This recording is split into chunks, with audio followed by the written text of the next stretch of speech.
بسم اللہ الرحمن الرحیم۔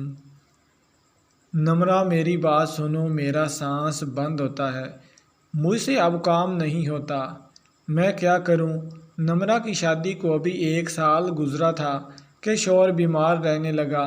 بات نصیب کی ہوتی ہے، خوشیاں نصیب میں ہوں تو ملتی ہیں، درد غم سب اللہ کے دیے ہیں۔ نمرہ حاملہ تھی، اس کو ڈاکٹر پاس جانے کی ضرورت تھی، لیکن خدا کا کرنا ایسا ہوا شوہر بیمار رہنے لگا۔ ایک خود بیمار، پھر شوہر کی بیماری بھی، حالات کافی برے ہونے لگے۔ شوہر نبیل تھوڑا سا چلتا اور سانس رکنے لگتی تھی۔ نمرہ نبیل کے پاس بیٹھی، نبیل مجھے درد ہوتا ہے کمر میں بہت، ڈاکٹر نے کہا تھا چیک کروانا ایک بار ضرور، اب تم بھی 1 ماہ سے گھر ہو، مجھے ڈاکٹر کے پاس لے جاؤ۔ نبیل اداس تھا بہت۔ نمرہ حالات تمہارے سامنے ہیں، میں کیسے لے جاؤں تم کو ڈاکٹر کے پاس؟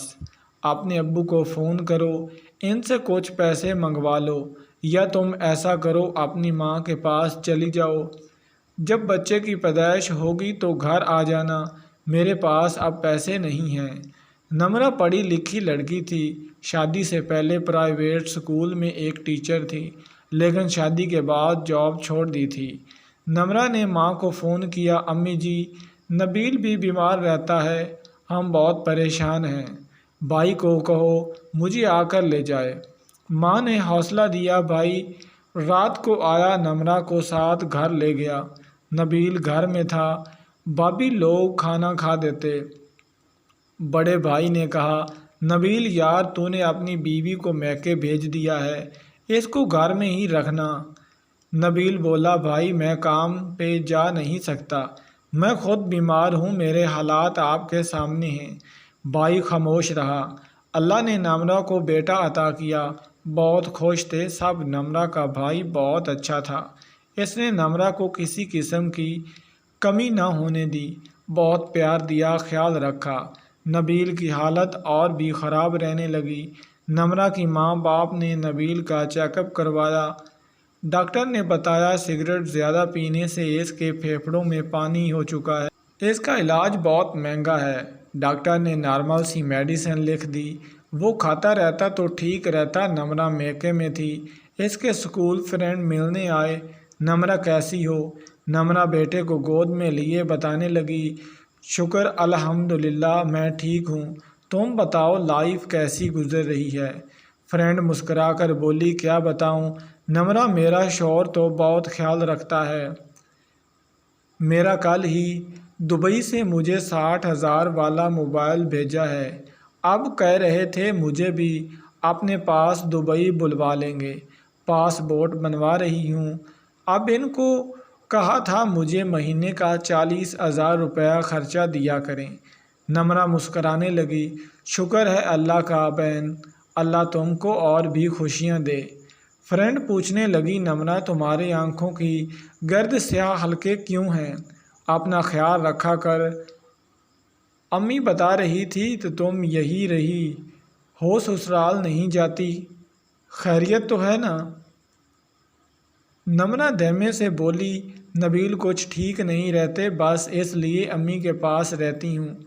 فرینڈ بولی، اچھا تو تم کوئی جاب کر لو اسکول میں کسی؟ نمرہ نے بتایا، نہیں ابھی میرا بیٹا چھوٹا ہے، چھوڑ کر نہیں جا سکتی اسکول۔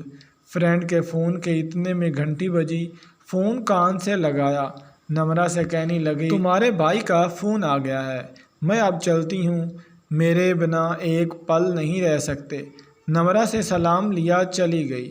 نمرہ کا بیٹا رونے لگا، بھوک لگی تھی شاید۔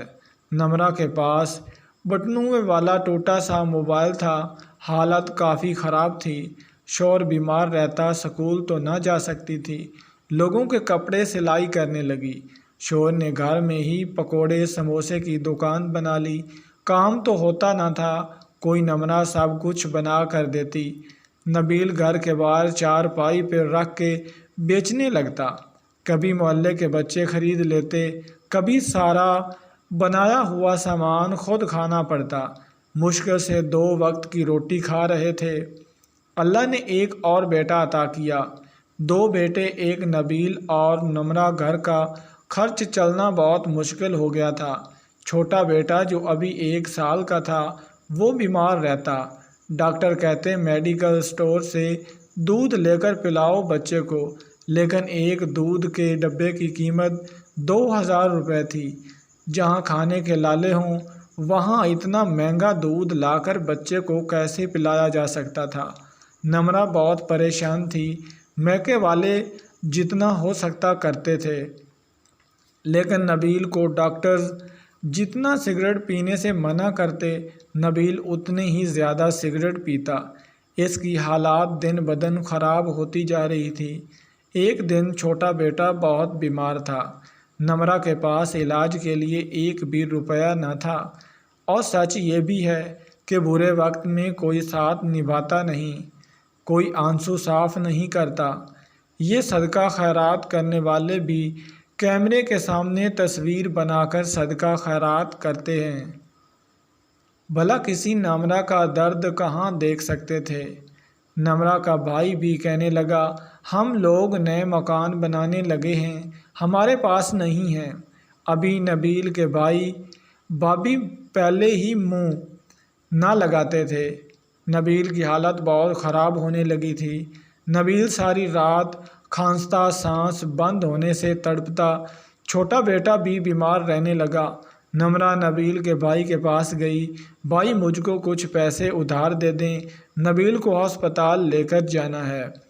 لیکن بھابھی نے صاف انکار کر دیا، بہن ہم نے بچوں کے اسکول فیس دے دی ہے، ہمارے پاس خود پیسے نہیں ہیں۔ ہر کسی نے منہ موڑ لیا تھا۔ گھر میں بھوک ڈیرے ڈالنے لگی۔ ایک دکان پہ گئی، گھر میں ایک نکلی پستول پڑی ہوئی تھی۔ دل میں خیال آیا کسی کو گن دکھا کر کچھ چھین لیتی ہوں۔ جب بھوک ڈیرے ڈال لے، جب ہر رشتہ منہ موڑ لے، جب ہم سفر موت کے منہ میں ہو، جب اولاد بھوک سے مر رہی ہو تو عقل ختم ہو جاتی ہے۔ نمرہ کو کچھ سمجھ نہ آ رہا تھا۔ رات بھر وہ جاگتی رہی، سوچتی رہی کیا کروں؟ اب سب سے مدد مانگ کر بھی دیکھ لی، کوئی سہارا نہیں بن رہا۔ پستول لی، ایک سونار کی دکان پر گئی۔ موقع دیکھا، دکان والا اکیلا تھا۔ جلدی سے دکان میں داخل ہوئی، پستول نکال کر اسے کہنے لگی، مجھے جلدی سے 5000 روپے دو۔ ستار مرد تھا۔ آخر نمرہ بار بار کہتی رہی مجھے جلدی سے 5000 روپے دو، نہیں تو گولی مار دوں گی۔ سونار سمجھ گیا تھا کہ عورت اناڑی ہے۔ وہ چھپٹا نمرہ کے ہاتھ سے پستول چھین لیا، نمرہ کے منہ پہ تھپڑ مارنے لگا۔ نمرہ پیچھے لگی کرسیوں پہ گر گئی۔ اتنے میں دکاندار نے شور مچایا، سب اکٹھے ہو گئے۔ نمرہ رو رہی تھی۔ نمرہ کی ویڈیو بنائی گئی، فیس بک پہ خوب چرچا ہوا۔ عورت چوری کرتے ہوئے پکڑی گئی۔ پولیس والوں نے 4-5 کیس اور ڈال دیے۔ یہ عورت بہت بڑی سمگلر ہے۔ نمرہ رونے لگی، یا اللہ مدد فرما۔ جب نبیل کو پتہ چلا نمرہ نے یہ حرکت کی ہے، وہ غصے سے پھٹ پڑا، چیخ چیخ کر کہنے لگا، نمرہ سے میرا کوئی تعلق نہیں ہے۔ اب نمرہ کو میں ابھی اسی وقت طلاق دیتا ہوں۔ اور جیل میں نمرہ کے سامنے کھڑا تھا۔ نمرہ روتے ہوئے بولی، نبیل آپ کی حالت مجھ سے دیکھی نہیں جا رہی تھی، اس لیے میں پاگل ہو گئی تھی۔ میں کیا کرتی، آخر صاحب سے مدد مانگ کر دیکھ لی تھی۔ نبیل غصے سے بولا، تم مجھے مرنے دیتی، لیکن یہ ذلیل حرکت نہ کرتی۔ نبیل نے طلاق دے دی۔ نمرہ کے ماں باپ بھی آ گئے۔ نمرہ میری بیٹی ایسا کیوں کیا؟ نمرہ روتے ہوئے بولی، امی میرا بیٹا بیمار ہے، اس کے علاج کے لیے پیسے نہیں تھے۔ نبیل کام کرتا نہیں کوئی، بھائی سے پیسے مانگے تو بھائی نے کہا ہم نئے مکان بنا رہے ہیں، میں کہاں جاتی؟ ماں میں کہاں جاتی؟ غریبی بہت بڑا ستم ہے، غریبی مذہب کے فرق بھلا دیتی ہے، افلاس حرام حلال بھلا دیتی ہے۔ دعا کیا کرو اللہ بھوک افلاس سے بچائے۔ خیر نمرہ کو راہ کروایا، طلاق ہو چکی تھی۔ نبیل کی طبیعت بہت خراب ہوئی، نبیل کی موت ہو گئی۔ بچوں کو لے کر کے ماں باپ کے گھر آ گئی۔ دامن پہ چوری کا داغ لگ چکا تھا۔ نمرہ ابھی جوان لڑکی تھی، خوبصورت بھی تھی، بس خوبصورت نہیں تھی تو نصیب بالکل بدل گئی تھی۔ وہ کانپ جایا کرتی تھی، وہ جیل میں رہ کر آ چکی تھی۔ یہ کیا ہو گیا تھا اسے؟ مسلی بچایا، یا اللہ مجھ پہ رحم کرو، مجھے اب کسی امتحان میں نہ ڈالنا۔ لیکن ستم یہ بھی ہے کہ اللہ تو معاف کر دیتا ہے، لیکن لوگ معاف نہیں کرتے۔ ہر نگاہ جو دیکھتی نمرہ کو چورنی کی نگاہ سے دیکھتی۔ کچھ لوگ تو کہتے اس نے خود اپنے شوہر کو بیمار کیا تھا، کچھ کہتے اس کے تعلقات ہیں گنڈے لوگوں سے، لیکن کوئی بھی نمرہ کے بے بسی، نمرہ کے آنسو نہیں دیکھ رہا تھا۔ نمرہ نے فیصلہ کیا وہ اسکول میں بچوں کو پڑھایا کرے گی، بچوں کا خرچ خود اٹھائے گی۔ بہت سے رشتے آ رہے تھے، لیکن نمرہ اب شادی نہیں کرنا چاہتی تھی۔ وہ انکار کر دیتی یہ کہہ کر کہ مجھے اب شادی نہیں کرنی، میں جیسے بھی ہوں اب زندگی گزار لوں گی۔ ایک پرائیویٹ اسکول میں جاب مل گئی، تنخواہ 15,000 لگ گئی، جو نمرہ کے لیے بہت زیادہ تھی۔ اسکول جاتی، بچے نانی کو دے جاتی، دن گزرنے لگتے۔ نمرہ خود اپنے پیروں پہ کھڑے ہونے لگی۔ کبھی کبھی زندگی بہت دکھ دیتی ہے، یوں لگتا ہے لاکھوں لوگوں میں ہم تنہا ہیں، کوئی ساتھ نبھانے والا نہیں ہے، کوئی اپنا کہنے والا نہیں ہے، کوئی ہاتھ تھام کر پوچھنے والا نہیں کہ رونے کی وجہ کیا ہے۔ خود رو لینا، خوب چپ ہو جانا۔ کبھی زندگی دکھ دیتی ہے تو بہت دیتی ہے۔ نمرہ اسکول جاتی تو اسکول میں ایک ٹیچر لڑکا وہ نمرہ کو پسند کرنے لگا۔ نمرہ اسے بہت اچھی لگتی تھی۔ سر طاہر نام تھا اس کا۔ طاہر دیکھتا تھا نمرہ کسی سے بات نہیں کرتی، اسکول آتی ہے، بچوں کو پڑھاتی ہے اور فارغ وقت میں الگ سے کرسی پہ اکیلی بیٹھی رہتی ہے۔ طاہر جانتا تھا نمرہ کی لائف کے بارے، وہ چاہتا تھا نمرہ کا ہاتھ تھام لے، نمرہ کو اپنی ہم سفر بنا لے۔ طاہر ابھی کنوارا تھا، لیکن نمرہ کے 2 بچے تھے۔ کہاں کوئی مرد ایسی عورت کو قبول کرتا ہے، لیکن طاہر چاہتا تھا نمرہ سے نکاح کرنا۔ نمرہ بہت پیاری تھی۔ طاہر نے ایک اسٹوڈنٹ کے ہاتھ چاٹ کی پلیٹ بھیجی نمرہ کے لیے۔ نمرہ نے پوچھا کس نے بھیجی ہے، تو اسٹوڈنٹ نے بتایا سر طاہر نے۔ نمرہ نے لینے سے انکار کر دیا۔ طاہر کو بہت برا لگا۔ طاہر نمرہ سے بات کرنا چاہتا تھا۔ ایک دن موقع ملا، طاہر نمرہ کے پاس آیا۔ نمرہ مجھے آپ سے بات کرنی ہے۔ نمرہ نے نظریں چرا کر کہا مجھے آپ سے کوئی بات نہیں کرنی۔ طاہر پیار سے بولا پلیز نمرہ میڈم میری ایک بار بات سن لیں۔ نمرہ رک گئی۔ جی طاہر بولیں۔ طاہر کہنے لگا نمرہ مجھے گھما پھرا کر بات کرنا نہیں آتی، میں آپ کی لائف کے بارے سب جانتا ہوں اور خدا گواہ ہے کہ میں آپ سے نکاح کرنا چاہتا ہوں۔ نمرہ مسکرانے لگی۔ طاہر سر یہ کہنا آسان ہے، کرنا بہت مشکل ہے، اور ویسے ایک بد کردار 2 بچوں کی ماں طلاق یافتہ لڑکی سے آپ شادی کیوں کریں گے؟ طاہر پیار سے بولا نمرہ جو کچھ بھی ہوا اس میں آپ کا کوئی قصور نہیں تھا، اور میرا دل کہتا ہے جو کچھ ہوا وہ بس قسمت کا کھیل تھا۔ میں آپ کو اپنی ہم سفر بنانا چاہتا ہوں۔ نمرہ مسکرائی۔ طاہر صاحب آپ کو مجھ سے ہمدردی ہے یا میری خوبصورتی پہ من مٹھے ہو؟ میرا گورا چٹا رنگ دیکھ کر شادی کی چاہ ہوئی ہے۔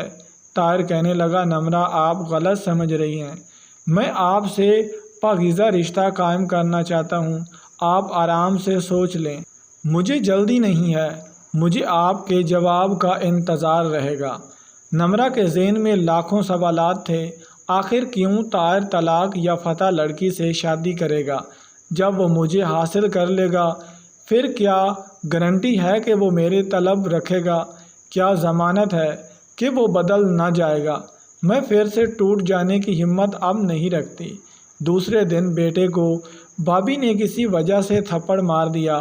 نمرہ کو بہت غصہ آیا، بھابھی سے جھگڑنے لگی۔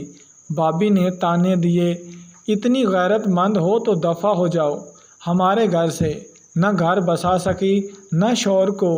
بھابھی کا ایک ایک لفظ اس کے دل کو تیزاب کی طرح چیر رہا تھا۔ بچوں کو سینے سے لگا کر بہت روئی تھی۔ ماں نے سمجھایا، بیٹی نمرہ شادی کر لو، آج ہم زندہ ہیں تو تمہارا بھائی چپ ہے، کل ہم نہ رہے تو کہاں جاؤ گی؟ نمرہ رات بھر سوچتی رہی۔ طاہر کی باتیں ذہن میں گھوم رہی تھی۔ طاہر کو شادی کی ہاں کر دی۔ طاہر بہت خوش تھا۔ نمرہ سے نکاح کر لیا۔ پہلی رات نمرہ طاہر کے سامنے بیٹھی تھی۔ طاہر، میں جانتی ہوں آپ نے سب کے خلاف ہونے کے باوجود مجھ سے نکاح کر لیا، لیکن طاہر میں نے بہت دکھ دیکھے ہیں۔ میں جاب کروں گی، آپ یہ بوجھ نہیں بنوں گی۔ آپ بس میرے سر پہ اپنے نام کی چادر اوڑھ رکھیں۔ طاہر نے نمرہ کے آنسو صاف کیے۔ نمرہ، میں آپ کا درد، آپ کے آنسو سب آج کے بعد خوشیوں میں بدل دوں گا۔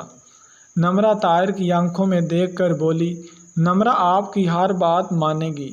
طاہر، میں کبھی آپ کو شکایت نہ موقع دوں گی، آپ کو سانسوں میں بسا لوں گی۔ بس طاہر، مجھے اب زمانے کی سرد ہوا میں تنہا نہ چھوڑنا۔ نمرہ بہت خیال رکھتی طاہر کا، کپڑے پریس کرنا، کھانا بنانا، طاہر کی چھوٹی چھوٹی خوشیاں سینے سے لگا رکھتی۔ طاہر حیران تھا، نمرہ اتنی اچھی ہوگی، کبھی سوچا بھی نہیں تھا۔ نمرہ کے بچوں کو پیار دیتا تھا۔ طاہر، وقت گزرنے لگا، لیکن پھر قیامت کا آنا ضروری تھا۔ ایک ستم ابھی باقی تھا، نصیب کا پھر سے دکھ دینا ابھی باقی تھا، پلکوں کو بھیگ جانا ابھی باقی تھا۔ طاہر کے دوست طاہر سے کہتے، یار کتنا پاگل انسان ہے تو، تم کو کوئی بھی پڑھی لکھی خوبصورت کنواری لڑکی مل جانی تھی، کیا اپنے گلے 2 بچوں کی ماں ڈالی ہے؟ کچھ عقل کو ہاتھ مارو۔ اس کا کردار دیکھنا، سنا ہے وہ ڈکیتی کے کیس میں جیل بھی جا چکی ہے۔ طاہر نہ چاہتے ہوئے نمرہ سے نفرت سی کرنے لگا تھا۔ نمرہ 5 وقت کی نماز ادا کرتی۔ طاہر گھر آیا، نمرہ پاس آ کر بیٹھ گئی۔ طاہر، آپ کو کہا تھا بال کٹوا کر آنا، اپنی حالت ٹھیک رکھا کرو نا۔ طاہر چپ رہا۔ آج طاہر کا رویہ بدلا سا تھا۔ نمرہ کھانا پلیٹ میں ڈال کر لائی۔ طاہر کھانا کھانے لگا۔ طاہر نے ٹی وی دیکھتے ہوئے کہا، نمرہ مجھے بھوک نہیں ہے۔ طاہر کے دماغ میں ایک دوست کی بات چل رہی تھی کہ ایک رشتہ ہے، کنواری لڑکی ہے، بینک میں جاب کرتی ہے، نمرہ سے جان چھڑواؤ اور اس سے شادی کر لو۔ طاہر نمرہ کی طرف دیکھنے لگا۔ نمرہ نے ہاتھ پہ مہندی لگائی ہوئی تھی۔ طاہر کو اپنا ہاتھ دکھانے لگی، یہ دیکھیں آپ کا نام لکھا ہے۔ میں نے طاہر ہلکا سا مسکرایا۔ نمرہ نے طاہر کا ہاتھ پکڑا۔ طاہر، آج آپ اداس کیوں ہیں؟ مجھے اتنی زیادہ فکر ہو رہی ہے۔ بولے نہ طاہر۔ طاہر اٹھا، کمرے میں چلا گیا۔ نمرہ اداس ہو گئی۔ نماز ادا کی، روتے ہوئے دعا مانگنے لگی، اے میرے اللہ، میرے طاہر کی سب مشکلات آسان فرما دے، میرے طاہر کے سب دکھ سب درد میرے نصیب میں لکھ دے، میرے طاہر کو کبھی کوئی دکھ نہ دینا۔ نماز پڑھ کر طاہر کے پاس آئی۔ طاہر کا ہاتھ پکڑا۔ طاہر، مجھ سے کوئی بھول ہو گئی ہو؟ کیا مجھ سے کوئی غلطی ہو گئی ہے؟ میرے طاہر کچھ تو بولو۔ نہ طاہر، پاگل اداس کیوں ہو آپ؟ پہلے تو کبھی آپ ایسے مجھ سے بات نہیں کرتے تھے۔ طاہر نمرہ کی آنکھوں میں دیکھنے لگا۔ نمرہ، بات یہ ہے کہ میں تم کو طلاق دینا چاہتا ہوں۔ نمرہ کچھ لمحے کے لیے خاموش ہو گئی، پھر خود کو سنبھالا، طاہر کے ماتھے پہ بوسہ کیا۔ ہائے میرے طاہر بس اس بات کے لیے اداس تھے۔ طاہر کا ہاتھ اپنے ہاتھ میں لیا۔ طاہر، مجھے طلاق دے کر خوش ہے تو دے دے، طلاق مجھے کوئی اعتراض نہیں۔ پھر کچن میں گئی، طاہر کو کھانا لا کر دیا۔ طاہر، طلاق دے دینا، کھانا تو کھا لے، کھانے سے کیسی ناراضگی بھلا؟ طاہر حیران تھا، نمرہ کو کوئی فرق نہیں پڑا۔ نمرہ اپنے ہاتھ سے کھانا کھلانے لگی، پھر کانپتی آواز میں بولی، طاہر، جب تک آپ کا نکاح نہیں ہو جاتا مجھے طلاق نہ دینا، جب اپنی دلہن گھر لے آؤ تو پھر چاہے اسی رات طلاق دے دینا۔ طاہر مان گیا۔ نمرہ پاس ہی لیٹ گئی۔ طاہر کروٹ بدل کر لیٹ گیا۔ طاہر کا رشتہ دوسری لڑکی کے ساتھ پکا ہو گیا۔ لڑکی والوں نے شرط رکھی گھر اور زمین ہماری بیٹی کے نام کرنی ہوگی۔ طاہر شادی کی تیاری کرنے لگا۔ نمرہ کہنے لگی طاہر وہ جو آپ کی حویلی ہے جہاں آپ گائے بکریاں باندھتے ہیں کیا میں وہاں رہ سکتی ہوں؟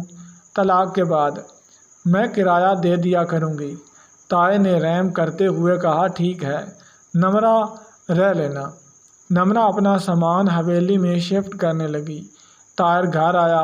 نمرہ تم نے مجھ سے شکوہ کیوں نہیں کیا؟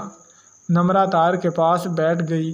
طاہر آپ کو میں نے اپنا ہم سفر بنایا ہے، آپ چاہیں تو چھوڑ جائیں، چاہیں تو میرے ہو کے رہ لیں۔ آپ کا ساتھ جب میرے نصیب میں ہی نہیں تو آپ سے جھگڑا کیوں کروں؟ خوش رہیں طاہر، میں آپ کے لیے چائے بنا کر لاتی ہوں۔ چائے پیتے ہوئے بولی طاہر، بچے آپ کو بابا سمجھتے ہیں، بس مجھے ان کی فکر ہے، لیکن وقت کے ساتھ وہ بھی سمجھ جائیں گے۔ طاہر کی آج بارات تھی۔ طاہر دلہن کے گھر پہنچا۔ نمرہ عصر کی نماز ادا کر رہی تھی۔ اس نے بیگ پیک کر لیا تھا، وہ حویلی جا رہی تھی۔ گھر چھوڑ کر دونوں بیٹوں کو لیا حویلی چلی گئی۔ بچے رو رہے تھے، ہم نے یہاں نہیں رہنا۔ ادھر مولوی نے پوچھا طاہر آپ کو نکاح قبول ہے؟ طاہر کے سامنے نمرہ کی بے پناہ محبت تھی، گلے سے ہار توڑ پھینکا۔ سب طاہر کو آواز دے رہے تھے۔ طاہر گاڑی لیے گھر آیا۔ نمرہ گھر نہیں تھی، حویلی گیا۔ دونوں بیٹوں کو گود میں بٹھائے اداس بیٹھی تھی۔ طاہر نے آواز دی نمرہ۔ نمرہ طاہر کو دیکھ کر رونے لگی۔ طاہر نے آگے بڑھ کر نمرہ کو سینے سے لگا لیا۔ نمرہ آئی لو یو، معاف کر دو مجھے غلطی ہو گئی تھی مجھ سے۔ نمرہ پھوٹ پھوٹ کر رونے لگی۔ طاہر نے نمرہ کے قدم چوم لیے۔ نمرہ کبھی نہیں چھوڑ کر جاؤں گا تم کو۔ اب نمرہ کو گھر لے گیا، نمرہ کا خیال رکھنے لگا۔ اپنا گھر، اپنی ساری زمین نمرہ کے نام لکھوا دی۔ نمرہ کے حوالے اپنا سب کچھ کر دیا۔ اللہ نے کامیابی دی۔ طاہر گورنمنٹ اسکول میں جاب کرنے لگا۔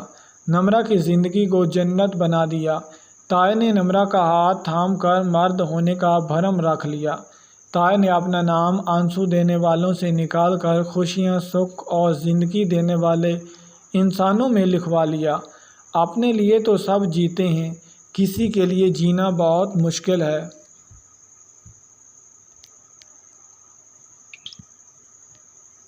کسی کو اپنا بنا کر دیکھو، کسی کے آنسو کو مسکان میں بدل کر دیکھو، کسی کا سہارا بن کر دیکھو، کسی کو سینے لگا کر زندگی کے شمع بنا کر دیکھو۔ فرشتے تمہارے دیوانے نہ ہو جائیں تو کہنا۔ نفرت، دھوکہ اور مطلب یہ سب کرنے سے پہلے کسی کے لیے محبت میں جی کر دیکھنا، شاید کہ تم کتا بننے کی بجائے فرشتہ سبت انسان بن جاؤ۔ نفرتیں بہت ہوں گی، چلیں محبت کی ایک نئی دنیا بساتے ہیں۔ تو دوستو کیسی لگی کسی کی زندگی پہ بیتی یہ سچی کہانی؟ آپ کو کمنٹ باکس میں اپنی رائے ضرور دیجیے گا۔ مزید ایسی ویڈیو دیکھنے کے لیے ہمارے چینل کو سبسکرائب کریں۔